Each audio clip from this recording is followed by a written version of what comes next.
So here's the Q strap. There's the hook on the end that gets hooked to the frame. This is the release button. You press it down and hold it, then you're able to pull out the strap to its length, and then when you let it go and you're still holding on to the button, it'll retract. If you pull it and release the button, it'll stay at that length. Okay, and then this is how you strap the latch the strap to the vehicle itself. There is a little lever that pulls up, a little tab, and it pulls up and down like that. And the strap itself can be rotated, so if it was mounted like this, it can rotate this way, or if it was mounted like this, it can rotate this way. So for this particular chair, we're going to hook it into this first rail.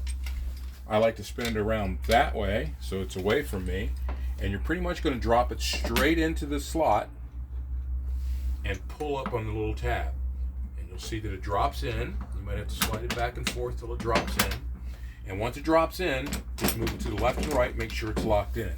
This is as far as that will go this way, and then it can spin around and go that way. But we're going to have it right here because that's where the chair is.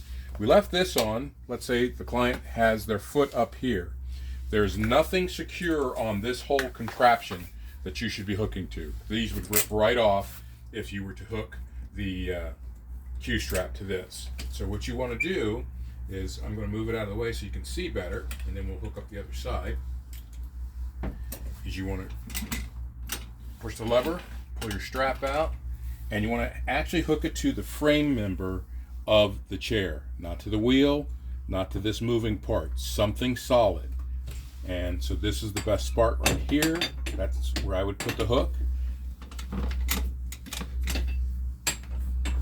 Just make sure it's not twisted. And then you can just release the tension. And that twist is not a problem because you're just going to tighten it in. All right, and then we'll get another strap. We'll do the same thing on this side. What I like to do to make things a little quicker is I'll hook it on to the chair and then pull it.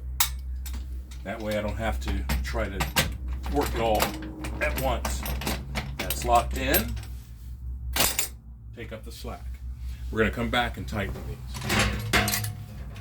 Okay, because if I tighten these up, all it's going to do is pull the chair forward because there's no resistance in the back. In the back, we'll do the exact same thing. What's important here is that the hooking spot cannot be this tip over